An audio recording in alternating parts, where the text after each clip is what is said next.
오늘도 주님의 말씀을 통해 하나님 나라를 누리는 복이 있기를 주님의 이름으로 축원합니다.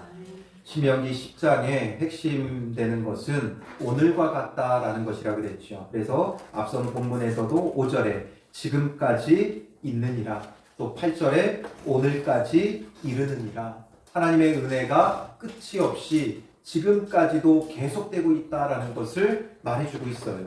그리고 오늘 본문으로 넘어와서 15절에도 역시 뭐라고 말씀해요?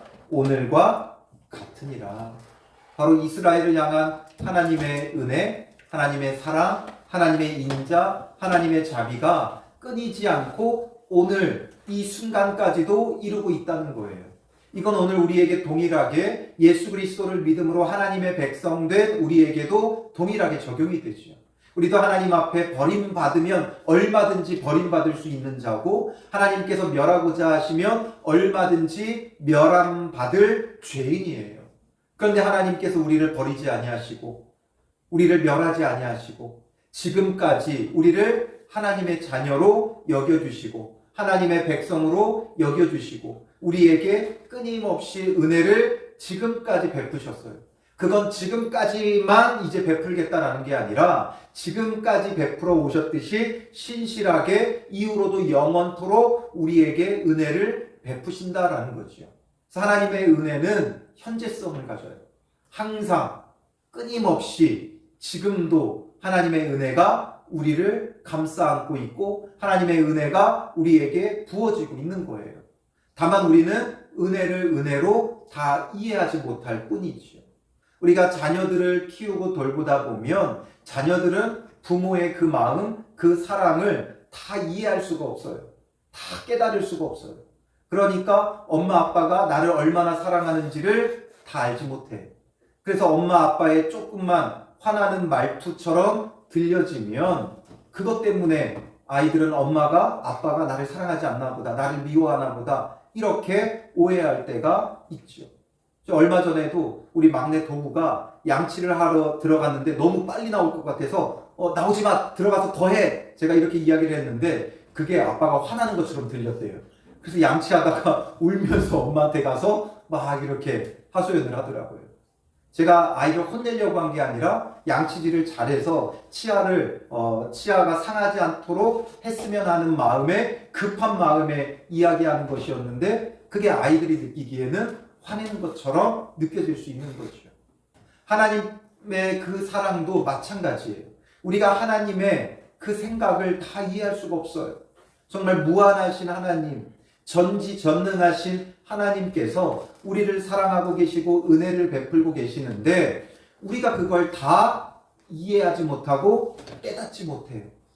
그래서 정말 복 있는 사람은 어떤 사람인가?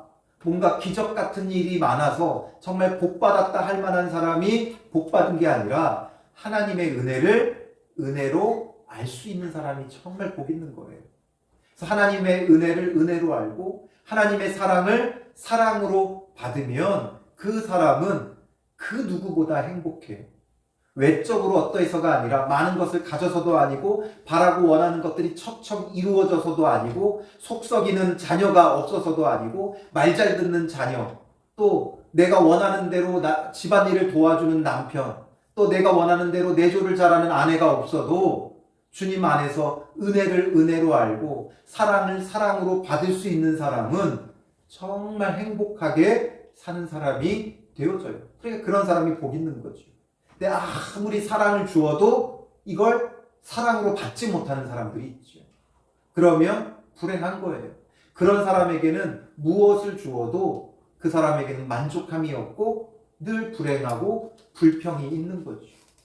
그러니 우리가 신앙생활을 하면서 하나님께서 뭘 해주시는 것보다 더 중요한 건 날 향한 하나님의 사랑이 너무나 깊다는 걸 우리가 인정하고 받아들이는 거죠.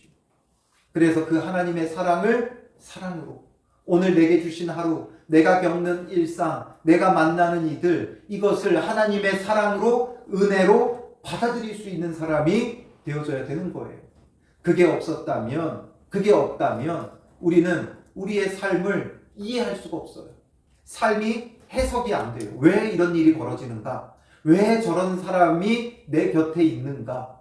왜 저 사람은 떠나지도 않고 내 곁에서 이렇게 나를 괴롭히는가? 불평하고 원망하게만 되어지는 거죠. 그런데 이 모든 것이 날 향한 하나님의 은혜와 사랑 가운데 주어지고 있다는 걸 볼 수 있고 깨달을 수 있고 느낄 수 있는 사람이라면 정말 복 있는 거예요.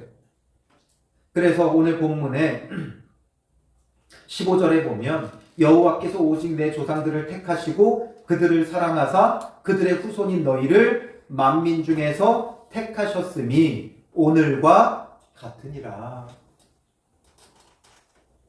너희를 만민 중에서 택하신 것이 오늘과 같다라는 것, 이것을 정말 하나님의 은혜로 깨달을 수 있고 하나님의 사랑으로 받아들일 수 있는 사람이라면 어떻게 살겠어요?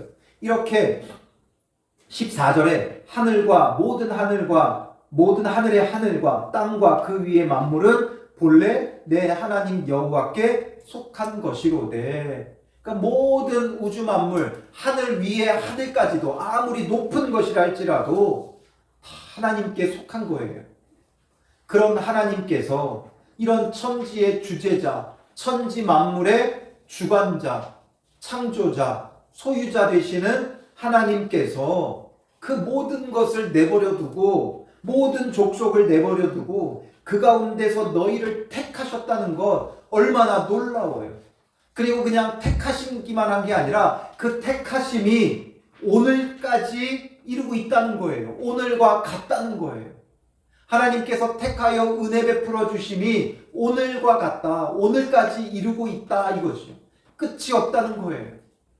얼마든지 버리면 버릴 수 있었고 얼마든지 멸하면 멸할 수 있는 그런 죄를 이들이 범했음에도 불구하고 하나님의 놀라운 은혜와 사랑으로 이들을 택하여 주신 것이 오늘과 같다는 거예요. 그러니 이런 우리를 하나님이 택하여 주셨다라는 걸 안다면 그 마음이 어디에 이르겠어요? 하나님의 요구대로 살아가는 것이 가장 복된 것이구나, 이걸 알게 되는 거죠. 내가 하나님께 택함 받은 것이 오늘과 같다는 그 은혜와 사랑을 아는 자라면 내가 원하는 대로 살아가는 것보다 하나님이 원하시는 대로 살아가는 것이 더 복 있다는 걸 알아요. 우리의 육체적인 만족과 즐거움을 위해 우리가 하고자 하는 일들이 있죠. 육신의 오락을 위하여, 즐거움을 위하여 여러 가지 것들을 우리가 행하고 즐기며 살아가지만 그것을 내가 하고 싶은 것을 다 하고 내가 가고 싶은 곳을 다 가고 이게 정말 복 있는 것이냐? 아니라는 거예요. 택함 받은 하나님의 백성이라는 게 복 있고 하나님의 백성이기 때문에 하나님의 요구대로 살아가는 것이 가장 복 있다는 것, 이것을 알아야 돼요. 제가 요즘에 저도 모르게 이렇게 유튜브를 보면 자꾸 보게 되는 컨텐츠들이 뭐냐면 이렇게 자유롭게 배낭여행하는 사람들의 그 영상을 자꾸 보고 있더라고요. 저도 모르게 그걸 보고 있어요. 이 나라 저 나라 그 나라의 새로운 문화, 또 그 역사, 여행을 하면서 그 나라의 역사, 문화 이런 것들을 막 소개해주고 또 그 나라 사람들을 만나서 교제하고 막 이런 것들을 보면 저도 모르게 그냥 막 보고 있어요. 그건 저도 모르게 이제 부러워하는 거죠. 나도 저렇게 좀 자유롭게 세계 여행을 막 다니면서 자유롭게 사람들 만나고 많은 경험을 쌓고 이렇게 하고 싶은 마음이 있는 거죠. 그런데 그 사람이 너무나 자유로워 보이고 너무나 복 있어 보이는데 그게 복이냐라는 거죠. 그것보다 더 복 있는 건 내가 원하는 대로 가고 내가 원하는 대로 다니는 게 복 있는 게 아니라 하나님의 요구대로 살아가는 것이 더 복 있는 거예요.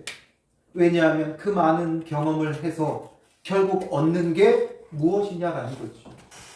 몇 개국을 가봤다, 몇 나라를 가봤다, 이 손꼽는 것, 이 자랑 외에 뭐가 더 있느냐라는 거죠. 그러나 하나님의 요구대로 살아가면 나중에 심판 때에는 썩어 없어질, 그때는 존재하지도 않은 나라를 가봤다는 것 아무 의미가 없다는 거예요. 그러나 하나님이 원하시는 대로 살아가는 삶은 결국 어디를 밟는 삶이에요? 하나님 나라를 밟는 삶이죠. 세계 여러 나라의 땅을 밟아보지 못했어도 하나님이 주신 그 사명으로 살아가는 자는 날마다 하나님 나라를 밟으며 하나님 나라 위에 존재하는 자예요. 그러니 영원히 없어지지 않는, 썩지 아니하고 패하지 않고 없어지지 않는 이 하나님 나라를 누리는 이 삶이 가장 복 있는 거죠. 그래서 오늘 본문 12절에 여호와께서 내게 요구하는 것이 무엇이냐?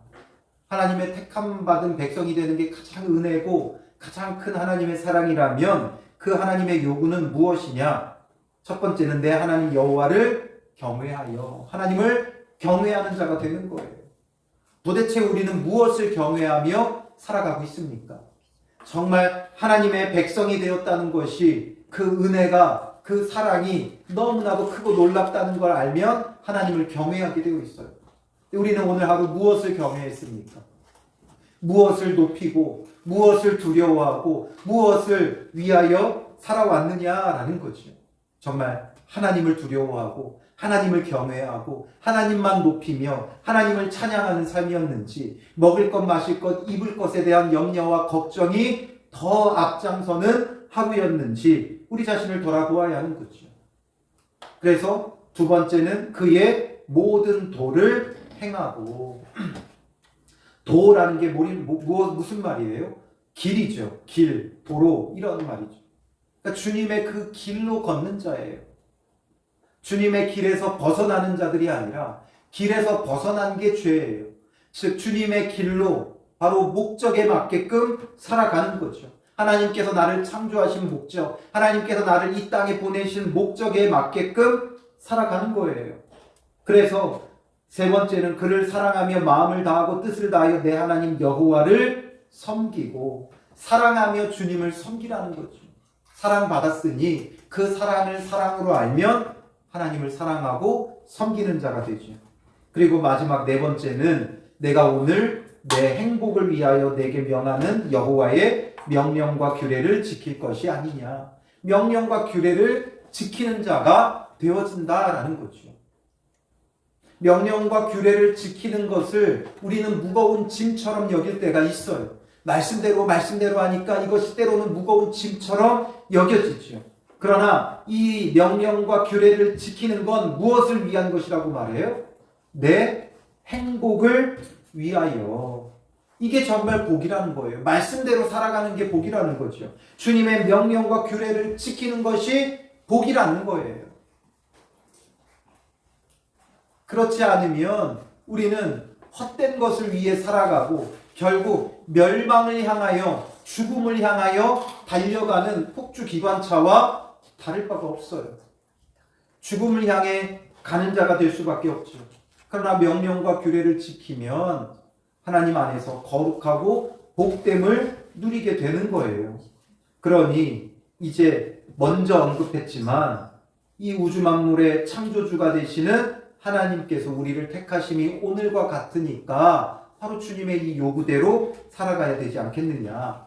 그 요구는 굉장히 포괄적이죠. 하나님을 경외하고 그의 도를 행하고 또 하나님을 사랑하며 섬기고 명령과 규례를 지키라는 것 포괄적이에요. 원론적이에요. 그럼 이게 우리의 삶에 어떻게 실제적으로 나타나야 되느냐. 16절에 그러므로 나오죠. 그러므로 어떻게 해야 되느냐. 너희는 마음에 할례를 행하고 다시는 목을 곱게 하지 말라 말씀하시죠. 가장 먼저 마음에 할례를 행하라고 해요. 이들은 하나님의 백성된 언약의 표징으로서 할례를 행했죠. 그래서 할례를 행했기 때문에 자기들은 하나님의 백성이라고 자부하며 살아갔어요. 그러나 육체적으로 이렇게 할례 받았다고 해서 다냐? 그게 아니라는 거죠. 이건 최소한의 표징이고 그러므로 할례를 시행하였기 때문에 바로 언약의 주체 되시는 하나님께 헌신하고 순결한 삶을 살겠다는 징표가 되어지는 거예요. 그걸 보면서 할례를 시행한 것을 보면서 할례 받은 자기의 몸을 보면서 하나님 앞에서 거룩하게 살아가겠다, 순결하게 살아가겠다 이것을 다짐하게 하는 거죠. 그래서 할례를 성기에 행하죠. 그러니 더 이상 음란하게 행하지 않고 순결하게 행하겠다는 그 삶의 다짐과도 같은 거예요. 그러나 이것을 외적으로만 육체의 할례를 받았다고 해서 하나님의 백성이 그냥 되어지는 것이냐? 그게 아니라는 거죠.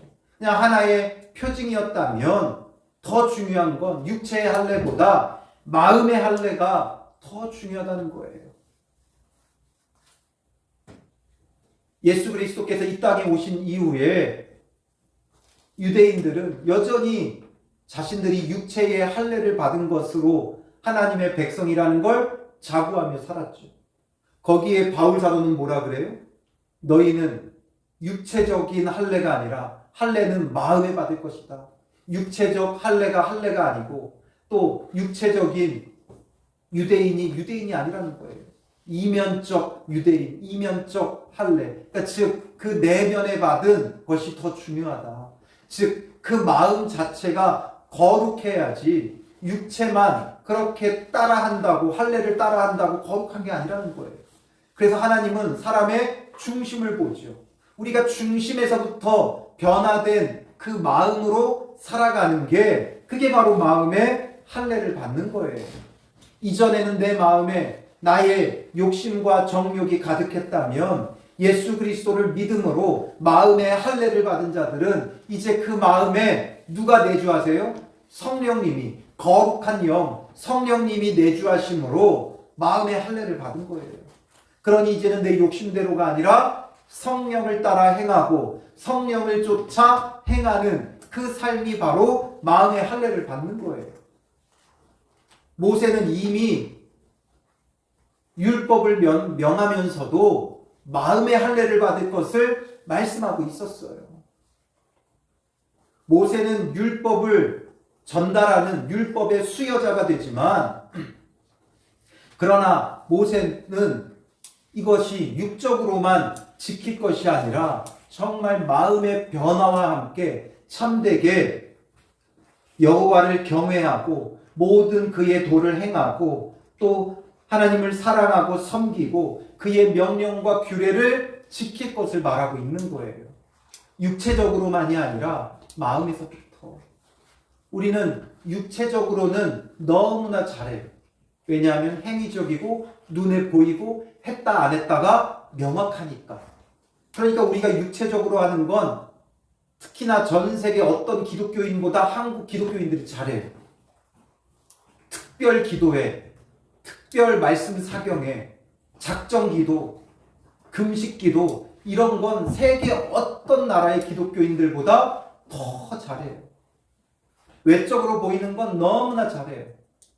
그러나 그에 따르는 마음의 거룩한 행실이 있느냐, 마음의 할례를 받은 그 삶이 있느냐, 여기에서는 우리가 자부하기가 쉽지가 않죠.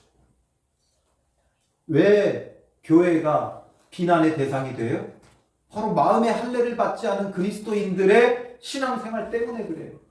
마음에 전혀 할례는 받지 않으면서 외적으로만 열심히 행하니까 나의 그 열심이 때로는 남을 침해하게 되는 거예요. 내가 지나치게 열심히 행하면 옆에 있는 사람들이 피해를 봐요. 적당히 아름답게 춤추면 되는데 혼자 지나치게 열심히 춤을 추면 주변에 있는 사람이 그 춤에 맞는 거예요. 그러니 지나친 열심으로 남들이 피해를 입는 건 전혀 신경 쓰지 않고 자기들의 열심만 하나님 앞에 잔뜩 쏟아놓죠. 그러니까 마음의 할례를 받은 그 참 사랑이 없는 거예요. 그래서 마음의 할례를 행하고 다시는 목을 곧게 하지 말라, 교만하지 말라는 거죠. 주님의 그 마음의 말씀에 귀 기울이는 거예요. 교만한 사람들의 특징이 뭐예요? 남의 소리를 듣지 않아요. 누가 뭐래도 듣지 않아요. 자기가 잘못한 것도 누군가가 말하면 어떻게 반응해요? 다 이유와 핑계가 있어요. 받아들이지를 않아요. 그러나 겸손한 사람은 누가 뭐라 해도 심지어 어린아이의 말에도 귀 기울여 주는 거예요. 교만한 사람은 자기보다 높은 사람의 말만 듣죠. 그런데 교만하여 자기보다 높은 사람이 없어요. 그러니까 누구의 말도 듣지를 않아요. 그러니 하나님의 말씀인들 들리냐 이거죠. 안 들려요. 17절에 하나님 여호와는 신 가운데 신이시며 주 가운데 주시요 크고 능하시며 두려우신 하나님이시라. 하나님이 이렇게 높은 분이라는 거예요. 그러니까 그 하나님의 말씀에 겸손히 귀 기울여 들어야 되겠죠. 마음의 할례를 받은 자, 목을 굳게 하지 않고 겸손한 자는 이렇게 높으신 하나님의 말씀에 귀 기울이는 거예요. 하나님은 어떤 분이에요? 사람을 외모로 보지 아니하시며 뇌물을 받지 아니하시고 고아와 과부를 위하여 정의를 행하시며 나그네를 사랑하여 그에게 떡과 옷을 주시나니 말하죠. 사람을 외모로 판단하지 않는다는 거예요. 뇌물을 받지도 않고 고아와 과부와 나그네를 돌보는 하나님이시죠. 즉 약한 자의 하나님이에요. 약자들을 돌아보고 약자들을 섬겨요. 약자를 섬길 수 있는 사람은 어떤 사람이에요? 약자보다도 더 낮은 사람이죠. 이게 바로 겸손이에요. 높은 사람을 잘 섬기는 게 겸손이 아니라 나보다 낮고 천한 사람을 잘 섬기는 거예요. 외모로 우리는 판단하죠. 저 사람은 존대해야 될 사람, 저 사람은 존대하지 않아도 될 사람. 한국 사람들은 만나면 꼭 나이를 물어보죠. 나보다 나이가 많으면 존대하고, 나보다 나이가 어리면 편하게 대하고, 또 나보다 더 많이 배운 사람은 존중하고, 나보다 많이 배우지 못한 사람은 함부로 대하고, 나보다 더 가진 사람은 존대하고, 나보다 더 가지지 못한 사람은 무시하고, 나보다 더 높은 지위에 있으면 존대하고, 낮은 자리에 있으면 함부로 대하는 그런 사람들이죠. 그런 사람들이 바로 교만한 자들이에요. 뭐 거만하게 행동한다고 해서 그런 사람만 교만한 게 아니라 오늘 우리도 그러잖아요. 나보다 좀 더 있고 잘 나가고 잘 되는 사람은 우리가 함부로 하지 않아요. 근데 나보다 좀 낮고 모자라고 부족하고 연약한 사람들은 함부로 행해요. 뉴스에 보면 심심치 않게 어린이집 아동 학대 사건이 나오죠. 또 장애인 학대 사건이 나와요. 왜 이런 일이 자꾸만 벌어지는가? 왜냐하면 어린이집 아이들은 나보다 어리고 아직 지적으로나 여러 가지로 연약하니까 함부로 대하는 거예요. 또 장애인들 나보다 연약하고 나보다 어리석으니까 함부로 대하는 거예요. 이런 마음이 우리에게 없겠어요? 외국에 나가보세요. 우리나라보다 잘 사는 나라 사람들에게는 말도 조심조심하죠. 그런데 동남아에 가보세요. 우리나라보다 못 사는 사람들, 그 사람들에게는 마구 함부로 대하는 일들이 심심치 않게 벌어지죠. 그러니 우리가 얼마나 교만하고 거만한 자인지를 알아야 돼요.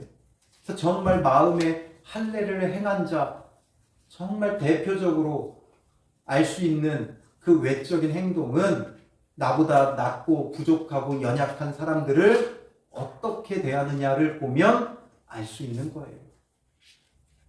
즉 내가 갑의 자리에 있을 때 을에게 하는 행동과 태도를 보면 이 사람이 겸손한 사람인가 교만한 사람인가, 하나님의 말씀을 듣는 사람인가 듣지 아니하는 사람인가, 그게 딱 드러나는 거예요. 그러니 우리가 주님 안에서 정말 서로를 존대해야 돼요. 교회는 유일하게 어디에도 없이 서로를 다 존대하는 공동체예요. 그래서 교회 안에서 아무리 이제 새로운 사람이라 할지라도 누구 성도 이렇게 안 부르죠. 성도님 꼭 불러요. 누구 성도님. 또 결혼하지 않은 또 어린 청년들에게는 형제님, 자매님 이렇게 불러줘요. 존대하는 거예요. 인정하고 존중하고 높여주고 귀 기울이는 거죠. 그러니 이런 것이 그냥 외적으로만 성도님, 집사님, 형제님, 자매님 불러준다고 되는 게 아니라 마음의 할례를 받고 정말 겸손한 마음으로 존중하고 존대하는 거예요.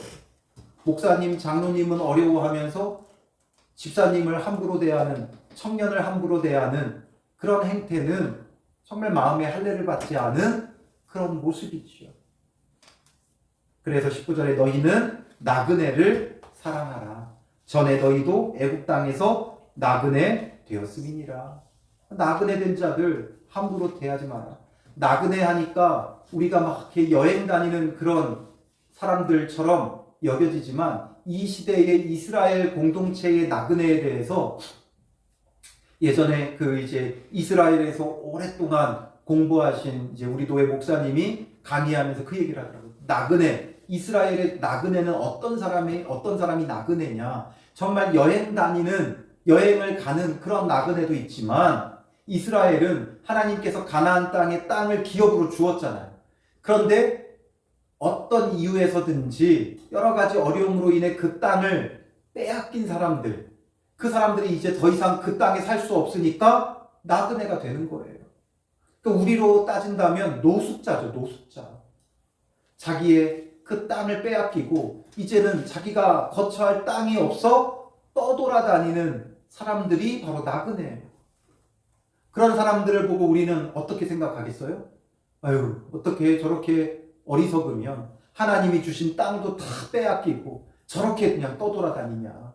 자기 땅 하나도 관리하지 못하고 저렇게 다 빼앗기고 잃어버리고 팔아먹고 떠돌이가 되었냐. 우리는 그 사람을 무시하고 멸시할 거예요. 그런데 하나님은 그 나그네를 사랑하라는 거죠. 그런 연약한 자들, 모든 것 다 빼앗기고 떠돌아다니는 노숙자 신세가 된 그들도 사랑하라는 거예요. 돌보라는 거예요. 그러니 그런 나그네보다 더 낮아져야 나그네를 사랑하고 섬길 수 있는 거예요. 누군가를 사랑하면 그 사람은 약자가 되게 되어 있어요. 그러니까 더 낮아져야만 사랑할 수 있는 거죠.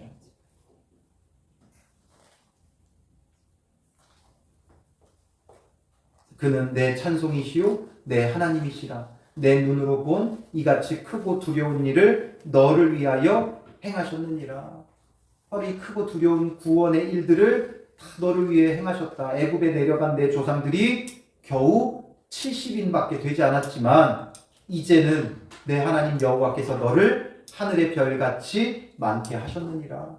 애굽에 70명 내려갔지만 지금은 어마어마하게 많은 60만이 되는 거대한 민족이 되어 오고 있고, 그리고 지금까지도 하나님께서 그 은혜를 끊이지 않고 베풀고 계시다는 거예요.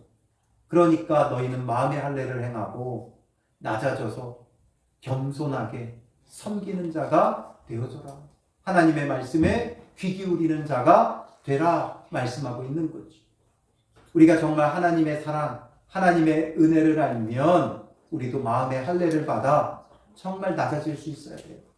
이 낮아짐의 본을 보여주신 분이 누구예요? 예수 그리스도죠. 하나님과 동등되신 예수님께서 낮고 낮은 이 땅에 사람의 몸으로 종의 형체로 오셨어요. 그리고 우리보다 더 낮아져서 죄인이 되어 십자가에 죽으셨어요. 아무 죄 없는 예수님이 죄인이 되어 십자가에 죽으심기까지 우리를 사랑하고 섬겨주신 거죠. 그러니 이 예수 그리스도를 믿으면 마음의 할례를 받고 그를 닮아서 이제는 우리도 온전히 낮아지고 섬기는 자가 되어야 하는 거예요. 하나님의 은혜를 은혜로 알고 하나님의 사랑을 사랑으로 알 수 있는 자, 그런 사람은 정말 낮아져 섬기는 자가 되는 거예요. 그러니 모든 사람을 존대하고 섬기고 그들에게 귀 기울이고, 그럴 수 있는 사람이 정말 하나님 말씀에도 귀 기울일 수 있는 거예요. 연약한 사람들을 무시하고 멸시하고 하나님 앞에 귀 기울인다. 이거는 여전히 육체의 할례를 받은 자죠. 마음의 할례를 받은 자는 연약한 자들을 낮아져 섬기며 하나님의 말씀에 참되게 귀 기울이는 자가 되는 거예요. 저는 이 밤에 우리의 모습이 어떠했는가, 우리의 그동안 목이 곱고 교만한 모습들, 육체의 할례로 만족하고 있었던 우리의 이 모습을 회개하고, 주님 이제는 정말 마음의 할례를 받은 자 되어 성령으로 충만하게 하시고 그 성령이 주시는 그 충만함 속에서 낮아져 섬기는 자 되게 하시고 하나님의 말씀에 온전히 귀 기울이는 자 되게 하여 주시옵소서. 우리 함께 기도하며 나아가겠습니다.